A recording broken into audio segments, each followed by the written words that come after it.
Est-ce que tu peux faire mieux que ça? Est-ce que tu peux acclamer le Seigneur? Amen. Que Dieu vous bénisse. Prenons place.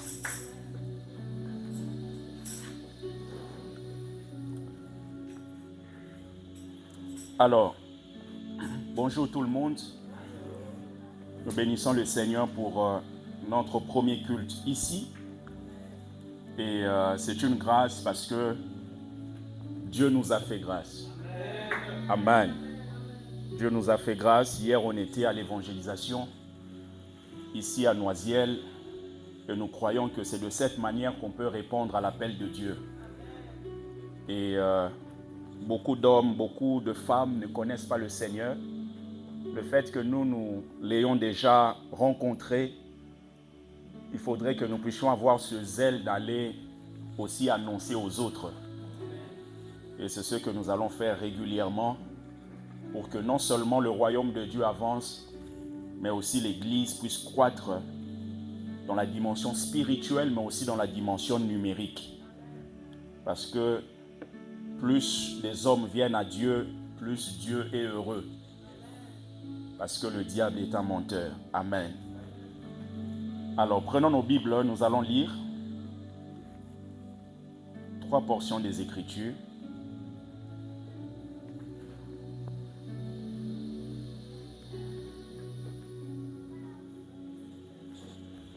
Alors, le thème que nous allons aborder, c'est que le voile soit ôté. Que le voile soit ôté. Je suis content de revoir mon frère, mon fils Patrick, qui est là. J'espère dimanche prochain, je vais voir toute la famille. Amen. Alors, Éphésiens chapitre 4, du verset 8 au verset 15. Éphésiens chapitre 4.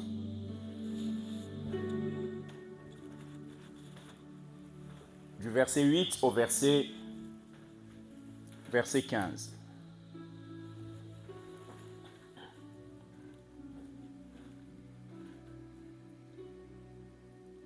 C'est pourquoi il est dit, étant monté en haut, il a emmené des captifs et il a fait des dons aux hommes. Or, que signifie il est monté, sinon qu'il est aussi descendu dans les régions inférieures de la terre? Celui qui est descendu, c'est le même qui est monté au-dessus de tous les cieux, afin de remplir toutes choses. Et il a donné les uns comme apôtres, les autres comme prophètes, les autres comme évangélistes, les autres comme pasteurs et docteurs, pour le perfectionnement des saints, en vue de l'œuvre du ministère et de l'édification du corps de Christ, jusqu'à ce que nous soyons tous parvenus à l'unité de la foi et de la connaissance du Fils de Dieu, à l'état d'homme fait, à la mesure de la stature parfaite de Christ, afin que nous ne soyons plus des enfants, flottants et emportés à tout vent de doctrine, par la tromperie des hommes, par leur ruse dans les moyens de séduction, mais que, professant la vérité dans la charité, nous croissions à tous égards en celui qui est le chef, Christ. Nous allons lire le deuxième texte, c'est dans Genèse, chapitre 1er, chapitre 19, à partir du verset 1er jusqu'au verset 8. La Bible dit, les 2 anges arrivèrent à Sodome sur le soir. Et Lot était assis à la porte de Sodome. Quand Lot les vit, il se leva pour aller au-devant d'eux et se prosterna la face contre terre. Puis il dit, voici mes seigneurs, entrez, je vous prie, dans la maison de votre serviteur et passez-y la nuit. Lavez-vous les pieds, vous vous lèverez de bon matin et vous poursuivrez votre route. Non, répondirent-ils, nous passerons la nuit dans la rue. Mais Lot les pressa tellement qu'ils vinrent chez lui et entrèrent dans sa maison. Il leur donna un festin et fit cuire des pains sans levain et ils mangèrent. Verset 4, il n'était pas encore couché que les gens de la ville, les gens de Sodome, entourèrent la maison depuis les enfants jusqu'aux vieillards. toute la population était accourue. Ils appelèrent Lot et lui dirent, « Où sont les hommes qui sont entrés chez toi cette nuit? Fais-les sortir vers nous pour que nous les connaissions. » Le verset 6, Lot sortit vers eux à l'entrée de la maison et ferma la porte derrière lui. Et il dit, « Mes frères, je vous prie, ne faites pas le mal. » Regardez ce que Lot dit au verset 8. « Voici, j'ai 2 filles qui n'ont point connu d'homme. Je vous les emmènerai dehors et vous leur ferez ce qu'il vous plaira. » Un père qui parle comme ça. « Seulement, ne faites rien à ces hommes, puisqu'ils sont venus à l'ombre de mon toit. » Quelqu'un peut dire Amen. Amen. On va finir avec Genèse, chapitre 13, du verset 5 au verset 12. Lot, qui voyageait avec Abram, avait aussi des brebis, des bœufs et des tentes.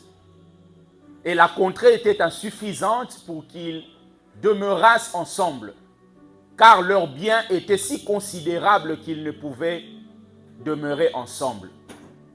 Il y eut querelle entre les bergers des troupeaux d'Abram et les bergers des troupeaux de Lot. Les Cananéens et les Phérésiens habitaient alors dans le pays. Abram dit à Lot, « Qu'il n'y ait point, je te prie, de dispute entre moi et toi, ni entre mes bergers et tes bergers, car nous sommes frères. Tout le pays n'est-il pas devant toi? Sépare-toi donc de moi. Si tu vas à gauche, j'irai à droite. Si tu vas à droite, j'irai à gauche. » Regardez le verset 10. Lot leva les yeux et vit toute la plaine du Jourdain qui était entièrement arrosée avant que l'Éternel eût détruit Sodome et Gomorrhe. C'était jusqu'à Tsoar, comme un jardin de l'Éternel, comme le pays d'Égypte. Le verset 11, Lot choisit pour lui toute la plaine du Jourdain. Il s'avança vers l'Orient. C'est ainsi qu'ils se séparèrent l'un de l'autre.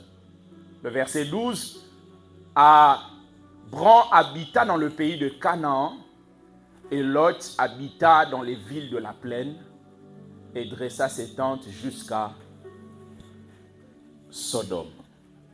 Père, bénis ta parole, instruis-nous, montre-nous. Tu connais mieux que quiconque, tu parles mieux que quiconque. Quand tu parles, le voile finit par être ôté. Au nom de Jésus-Christ. Amen. Alors, nous allons noter le thème comme nous avons vu, que le voile soit ôté.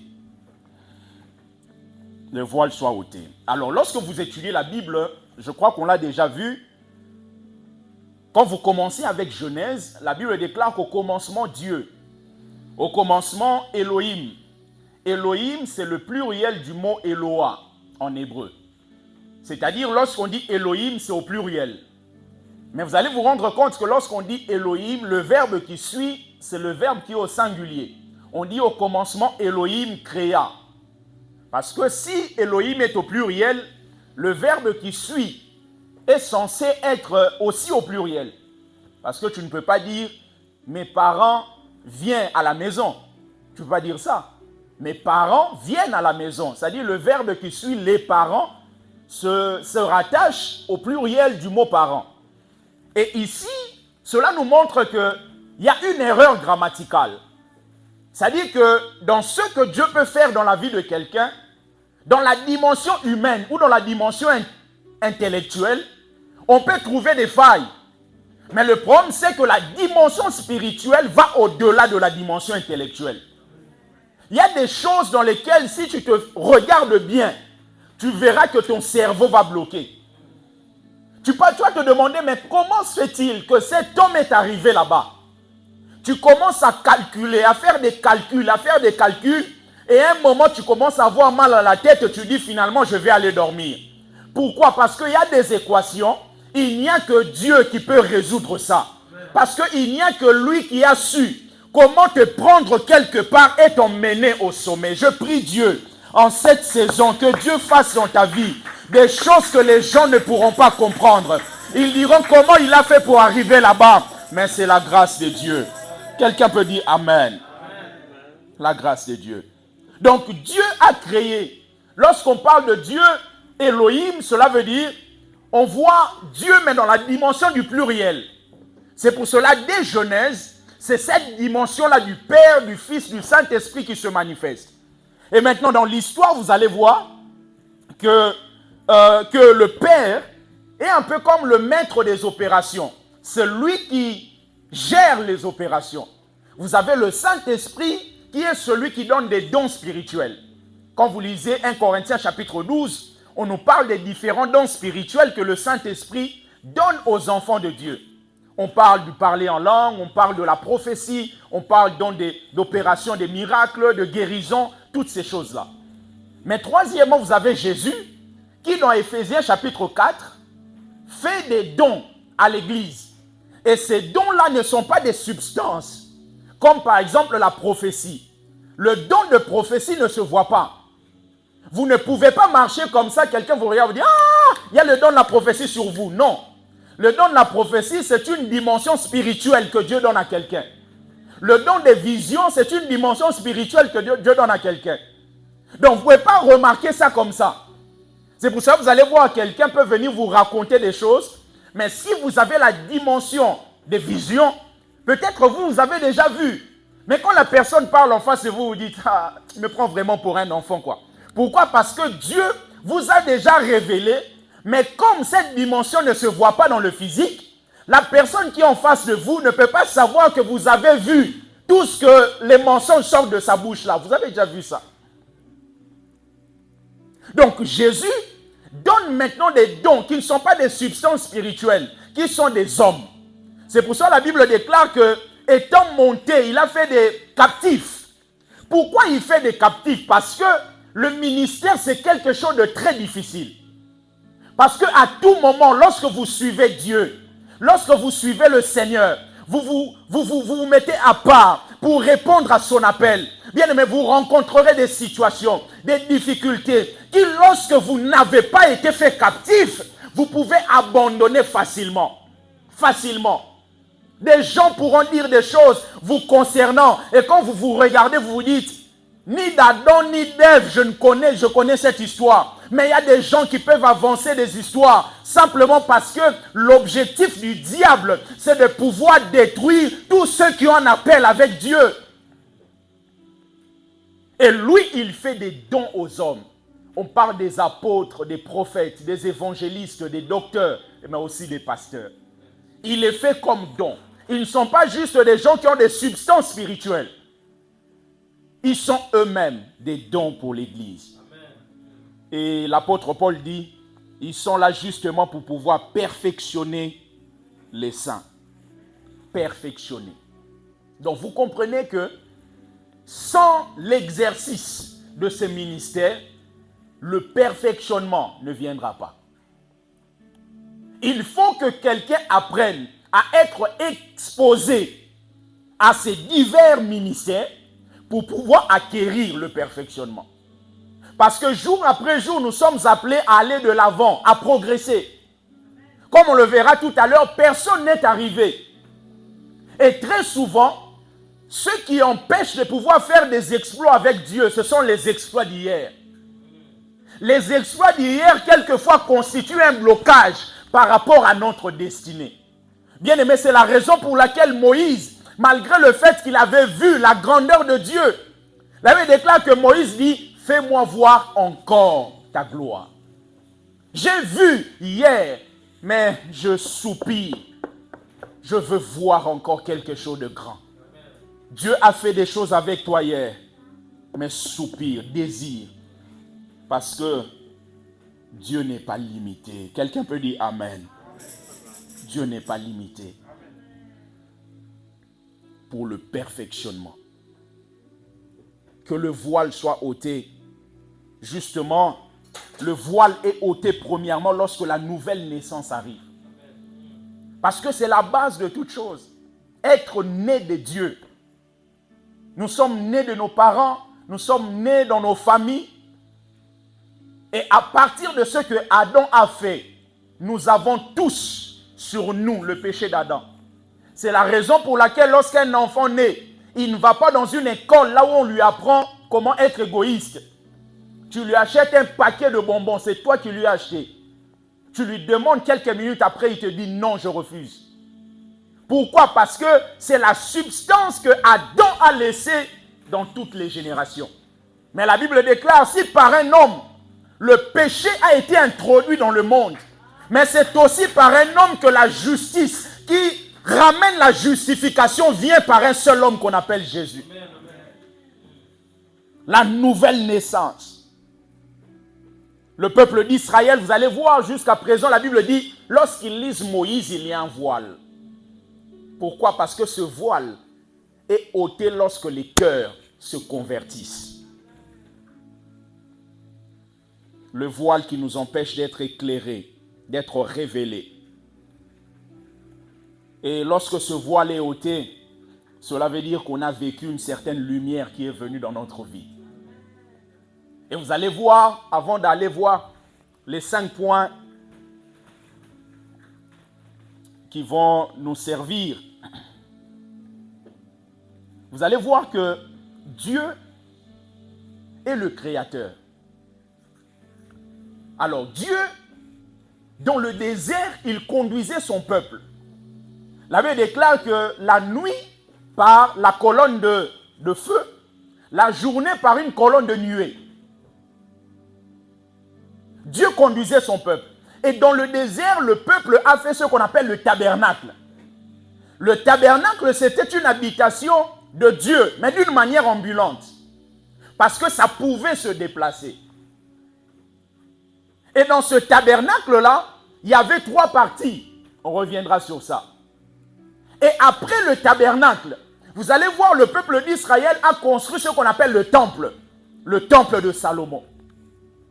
Le temple de Salomon est un temple qui était très riche. C'est un temple qui avait pratiquement tout en or.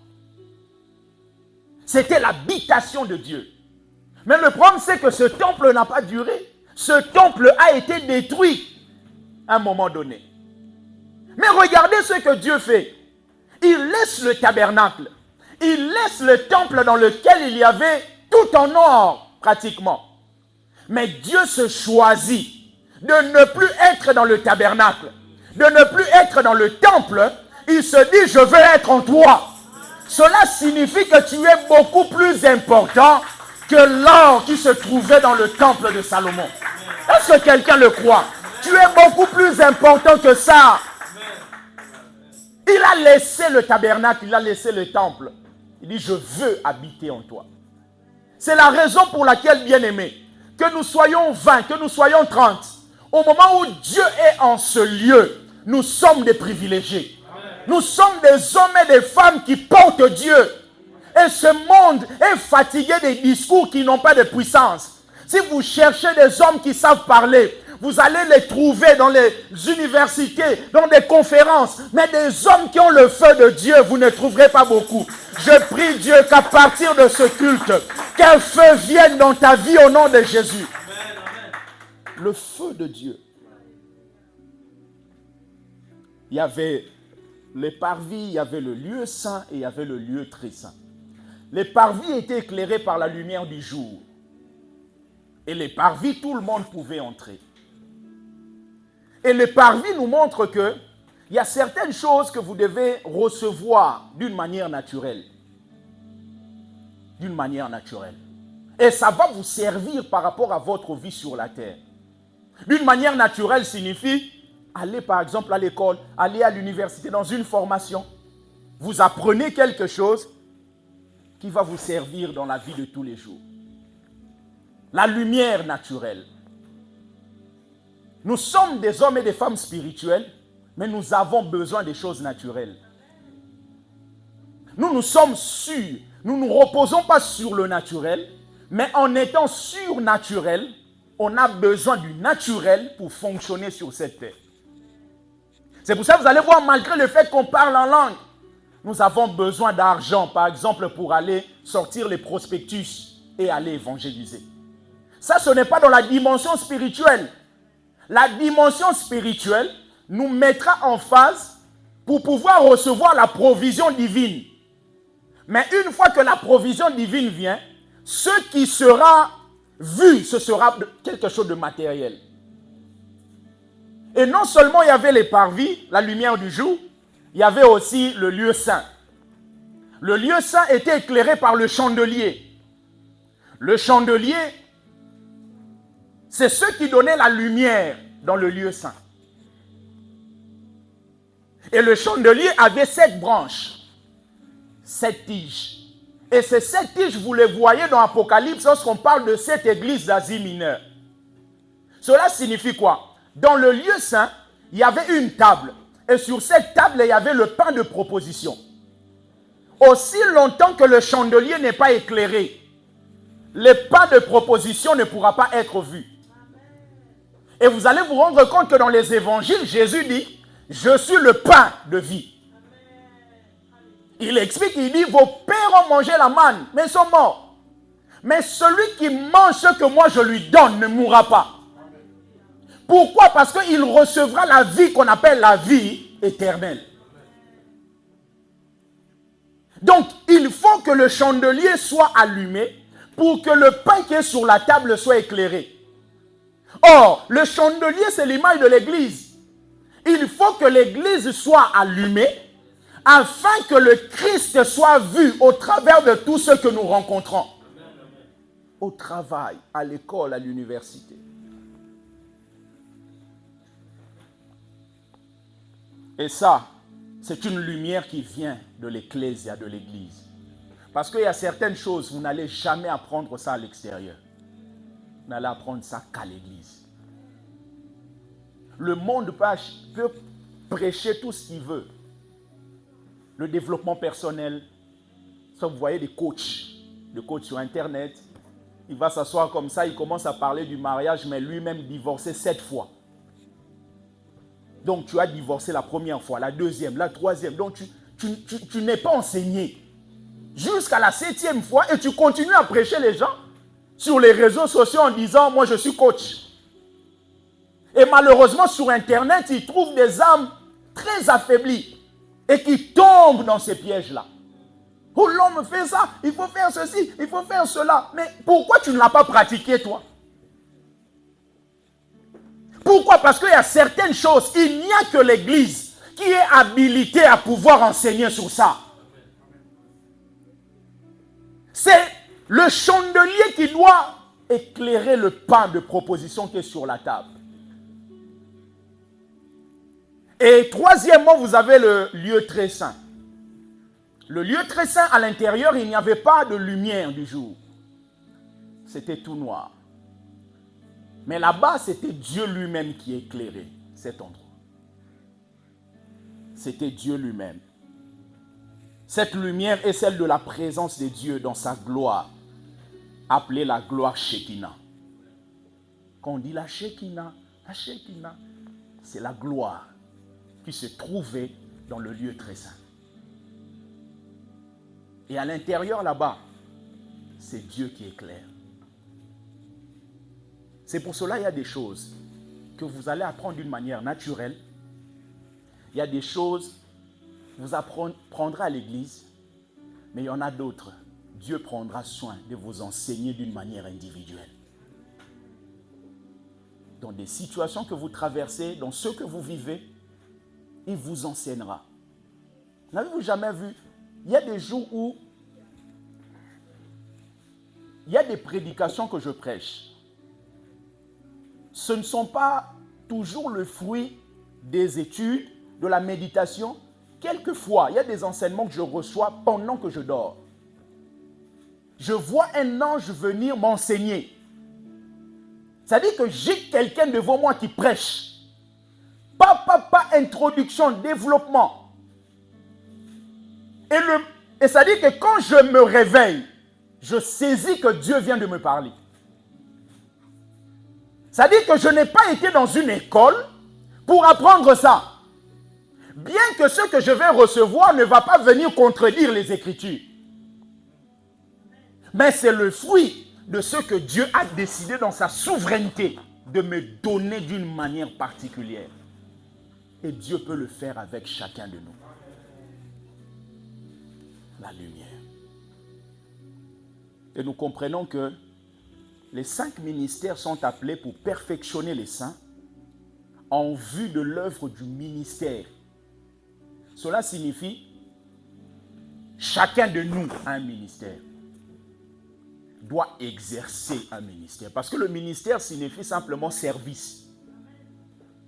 Chacun de nous est appelé à être serviteur quelque part. Être serviteur dans son lieu de travail, être serviteur à l'église, être serviteur dans son école. Et en tant que serviteur, nous allons voir 5 vérités qui vont nous servir d'introduction avant d'aller plus loin et prier. Premièrement, j'ai noté, il n'est pas nécessaire d'être grand pour commencer. Mais il faut commencer pour être grand. Il n'est pas nécessaire d'être grand pour commencer. Mais il faut commencer pour être grand. Zacharie chapitre 4, le verset 10. Car ceux qui méprisaient le jour des faibles commencements se réjouiront en voyant le niveau dans la main de Zorobabel. Quelquefois, on attend que tous les éléments soient là pour commencer. Tous ceux qui brillent, tous ceux qui sont au sommet maintenant, n'avaient jamais commencé au sommet. C'est la raison pour laquelle, bien-aimé, tu as une vision attestée par la puissance de l'esprit. Fonce. Avance. Avance. Le problème, c'est que quelquefois, tu te compares avec ceux qui ont commencé il y a 15 ans. Mais tu oublies que dans 15 ans avant, ils n'étaient pas ceux qu'ils sont aujourd'hui.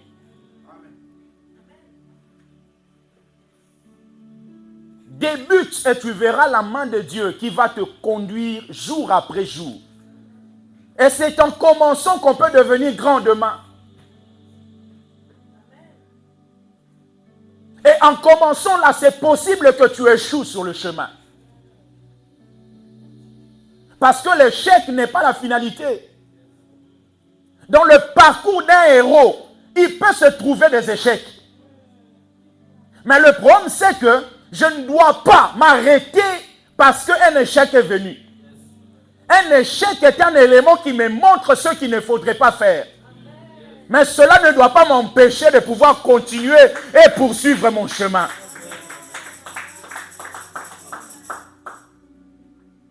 C'est pour cela un homme dit, soit je gagne, soit j'apprends. Il dit, soit je gagne, soit j'apprends. Et dans la vie d'un leader, dans la vie d'un héros, dans la vie de quelqu'un que Dieu veut emmener au sommet, c'est possible que l'échec vienne.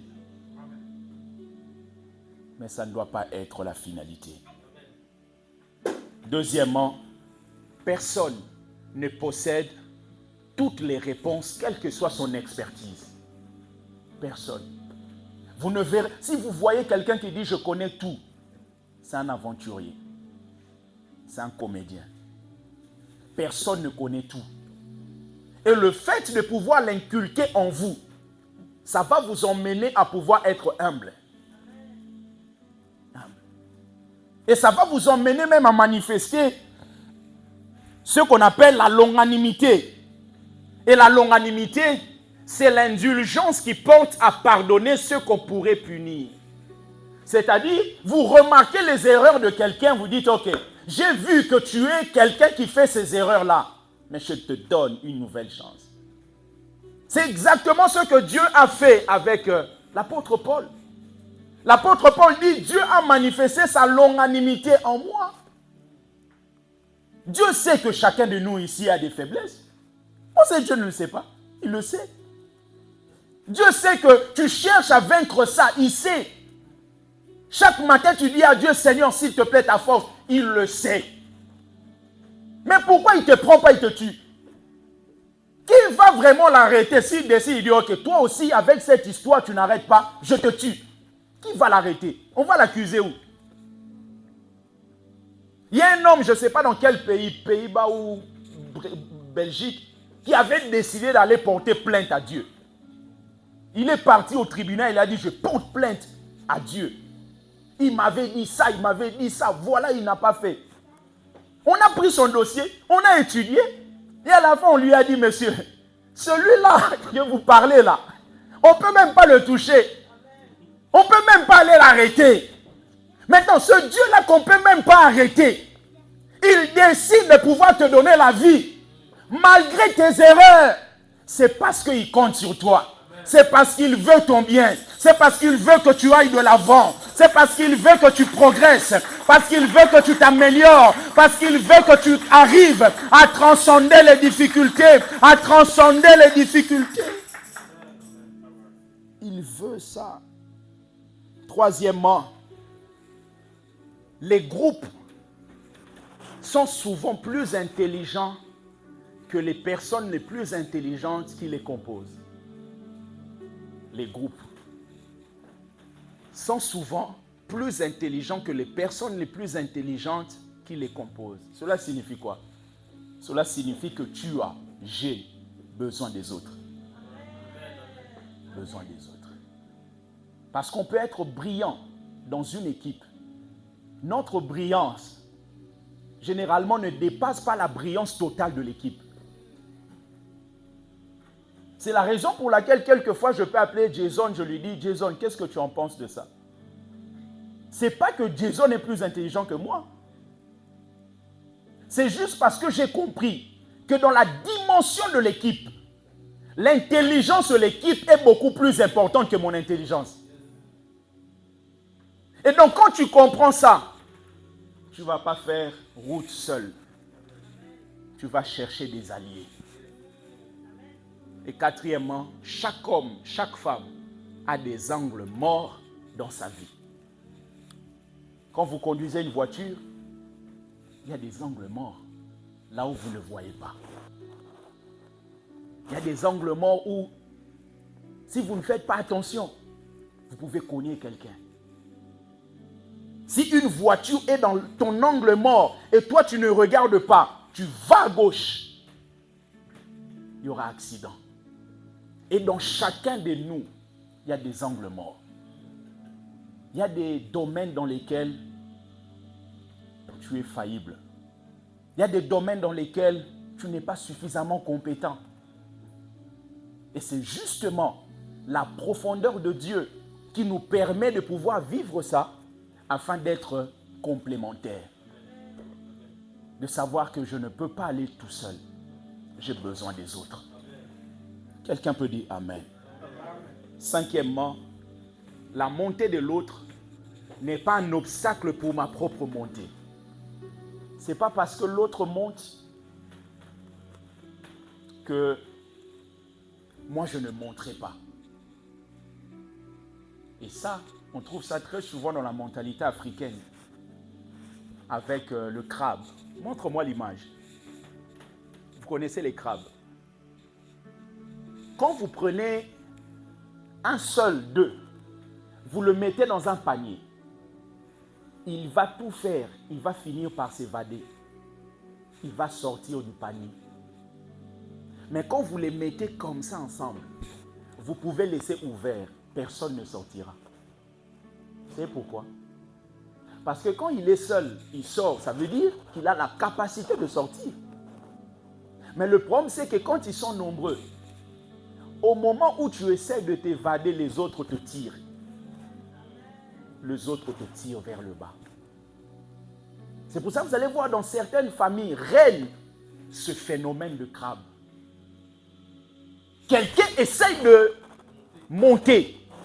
Au lieu que les autres utilisent la méthode de l'escalier, de pouvoir pousser la personne, et plus vous poussez la personne, plus il y a de l'espace pour que vous puissiez monter. Mais les gens ne comprennent pas ça. Et très souvent, malheureusement, quand quelqu'un est devant vous dans l'escalier, dans l'échelle, sur une échelle, vous tirez la personne qui tombe en premier, c'est qui?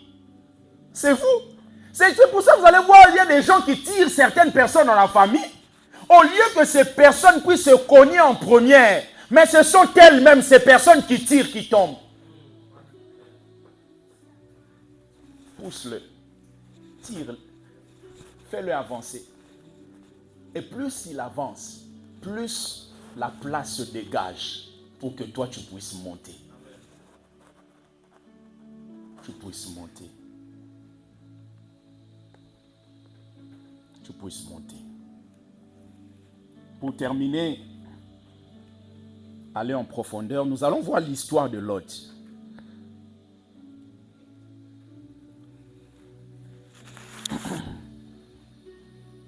L'histoire de Lot. Vous connaissez Lot. Lot, c'est le neveu d'Abraham. Et cet homme, lorsque Abraham a été appelé, Dieu lui dit de quitter la maison de son père. On a vu ça. Quitter la maison signifie quitter un héritage.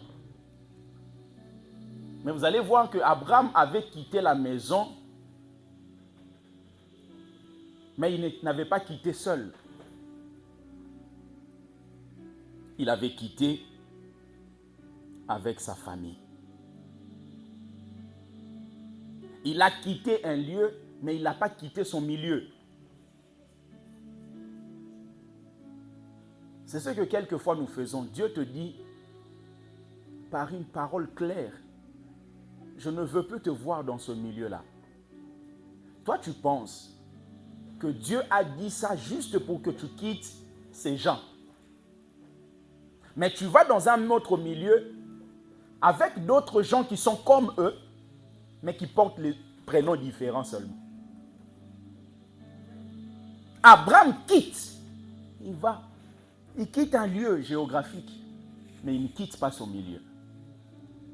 C'est possible de quitter un lieu géographique, mais ne pas quitter le milieu. Donc vous allez voir que, mais j'ai déménagé. Déménager, ça ne veut rien dire. Certains problèmes que les gens rencontrent, vous allez voir, appelle le pasteur, dans cette maison, il y a ça. Il faut que je déménage, maman. Ce n'est pas parce que tu déménages que le problème spirituel s'arrête. Il y a des choses, c'est vrai, sont liées à une maison, mais il y a des choses qui sont liées à ta vie. Pour que les choses s'arrêtent, il faudrait que toi, tu meurs. Parce que si tu changes de lieu, ces esprits-là n'ont même pas besoin de visa. Il faut vraiment que tu quittes ici, que tu ailles là-bas. Hein? On vous a dit un esprit a besoin du ticket du RER. Il n'a pas besoin de ça. Quelques secondes, il arrive.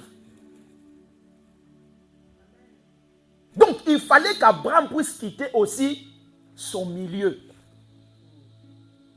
C'est la raison pour laquelle il ne pouvait pas arriver à Canaan aussi longtemps que son père n'est pas parti.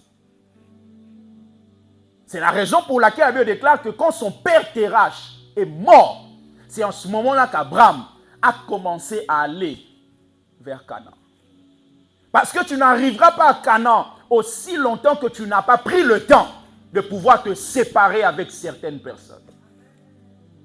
Il y a des gens qui sont des obstacles pour notre destinée à Canaan. Il y a des gens, peut-être même, tu peux appeler, tu dis, ma soeur, prie avec moi. Pendant que vous priez, la personne peut utiliser même une langue. Tu penses que la personne parle en langue, mais c'est une langue de démon. Pendant que tu pries avec elle, la personne, au lieu de bénir ton projet, maudit ton projet. C'est la raison pour laquelle Dieu pouvait dire aux enfants d'Israël, vous êtes en train de contracter des alliances sans me consulter. Pourquoi? Parce que Dieu connaît toutes choses. Il peut nous dire, je ne veux pas que tu ailles là-bas. Abraham, finalement, il était parti avec son neveu.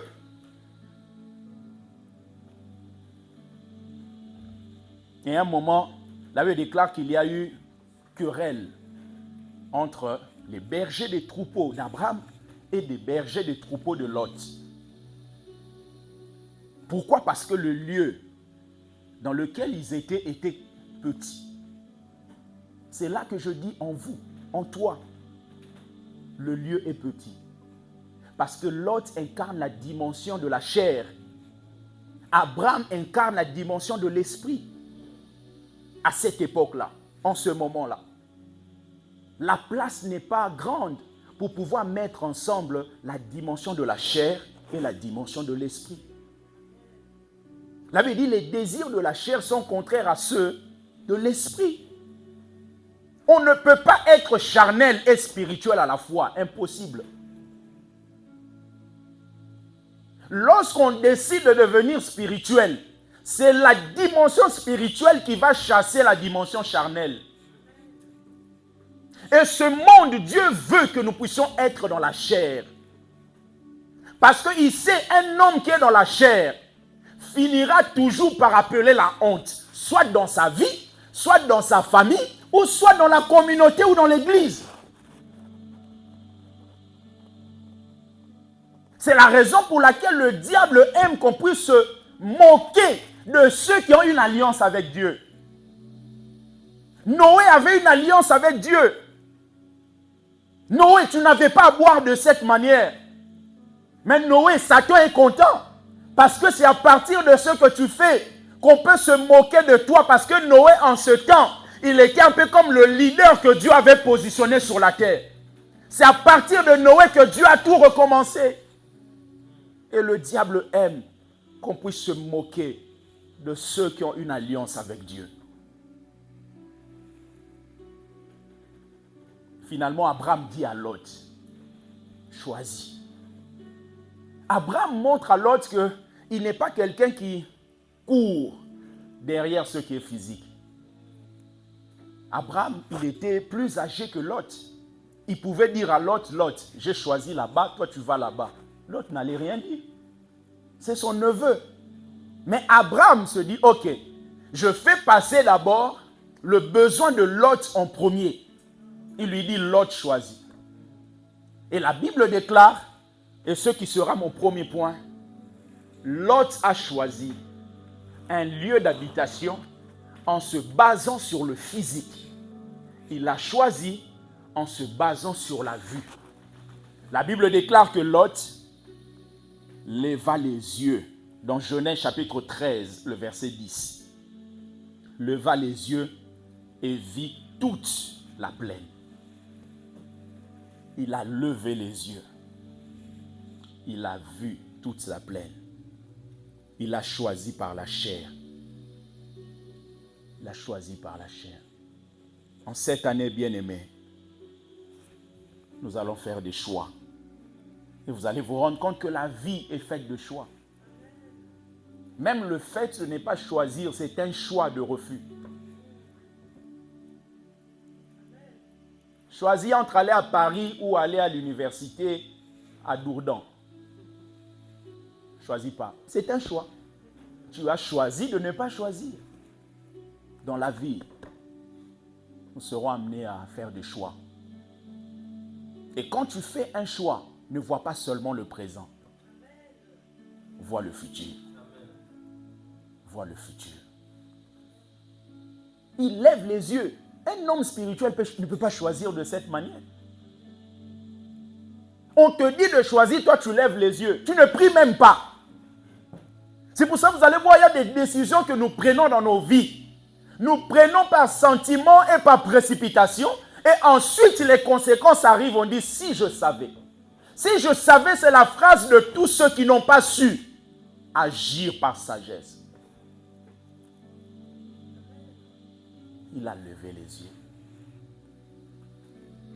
Deuxièmement, Lot a choisi un lieu, et ce lieu était au bord ou à la frontière de Sodome et Gomorrhe. Il a choisi un lieu, il n'était pas dans Sodome, il était au bord de Sodome. Et quand vous êtes au bord, c'est possible que vous finissez votre vie à l'intérieur. C'est pour ça que vous allez voir certains frères, certaines sœurs à l'église, vous regardez leur environnement. Vous dites ça, sans prophétie, dans 3 mois, sera à l'intérieur. Parce qu'il y a des endroits où il faut aller avec une mission, vous sortez. Et il faut être équipé pour ça. Il est parti pour rester au bord. Il a fini par se retrouver à l'intérieur.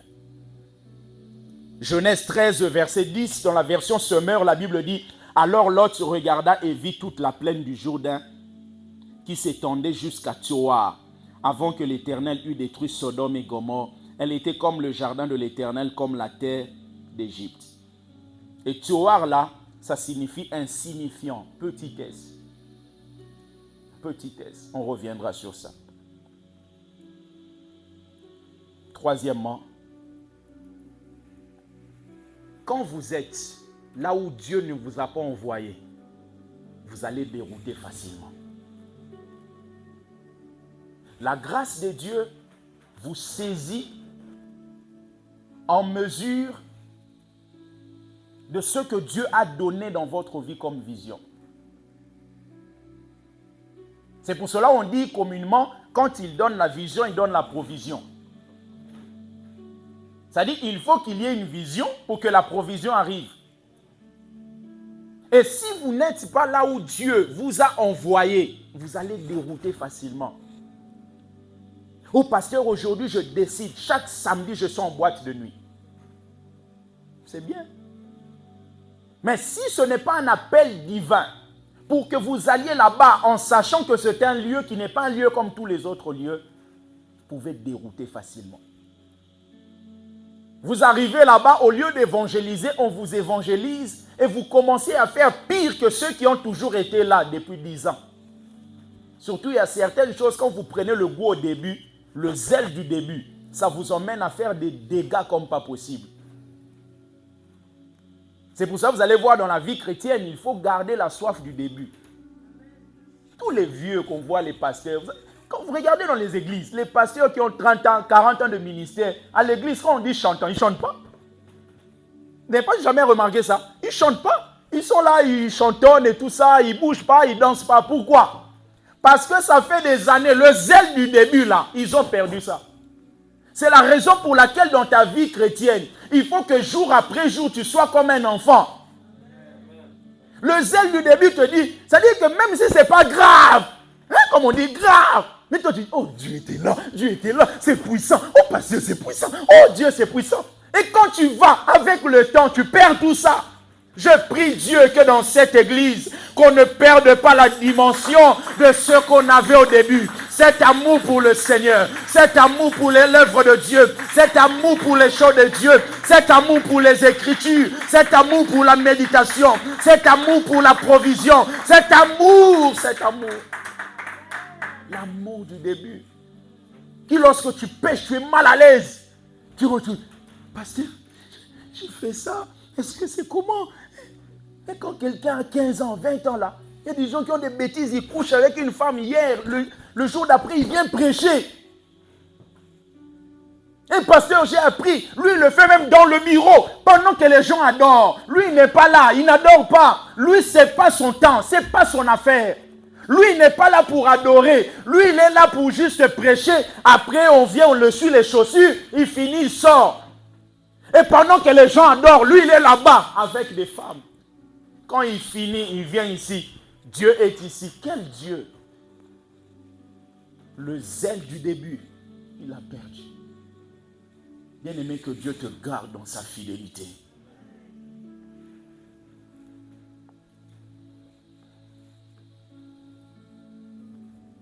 Quatrièmement, pour terminer, le nom Lot signifie voile ou couverture. Lot reçoit une visite.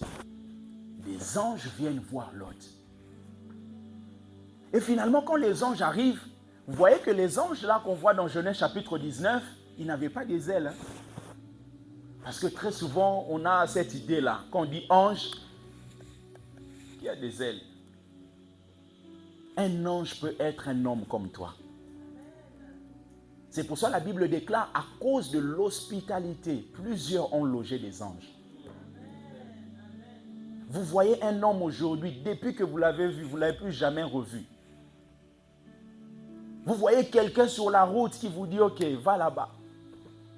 Tu vas là-bas, ta vie change. Et tu ne le revois plus, jamais. Un ange que Dieu a envoyé. Je prie Dieu en cette saison que vous rencontrez des anges.